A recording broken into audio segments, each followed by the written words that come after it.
Welcome to learningayurveda.com. This is the second part of Ritucharya chapter of Ashtanga Hridaya, wherein we are dealing with Ayurvedic seasonal regimen. The topic for this video is Ayurveda winter regimen. This applies to Hemanta and Shishira Ritu, that is between mid-November to mid-March. First, Hemanta Ritu, that is between mid-November to mid-January. During this season, the people are strong. Digestive fire is very powerful because the digestive fire or Agni gets obstructed from flowing outward due to external winter. Like fuel consumes the things that it comes into contact with, digestive fire may cause emaciation of body tissues. Hence, in this period, one should consume food predominant with sweet, sour and salt tastes.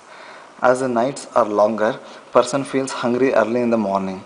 So after attending to ablutions, one should resort to Abhyanga or oil massage with oils that have Vata balancing properties.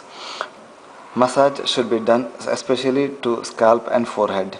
Mild massaging, wrestling till one's half strength and trampling of the body is recommended.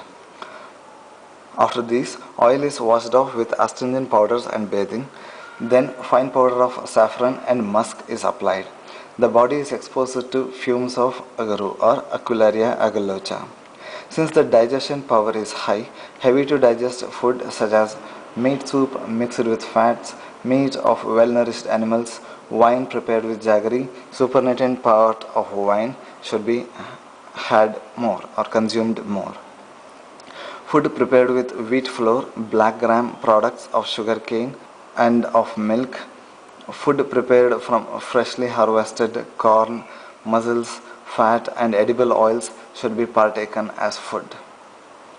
Warm water should be used for ablutions.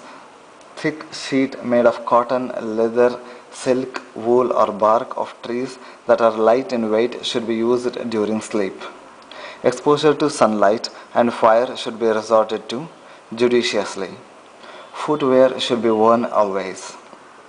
One may have sex as per his liking.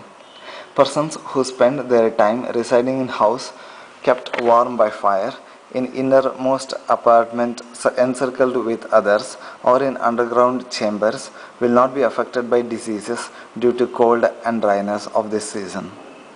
Overall, in Hemanta Ritu, the strength and digestion power are more, hence one can exercise, undergo oil massage, eat heavy foods and may have sex. Next, Shishira Ritu or Ayurveda winter regimen to be followed between mid-January to mid-March. Even in Shishira Ritu, the same regimen as told in Hemanta Ritu as described previously should be adopted with more intensity. During this period, cold is severe and dryness is more, hence special care is to be taken. So this ends the second part. For more, please visit learningayurveda.com.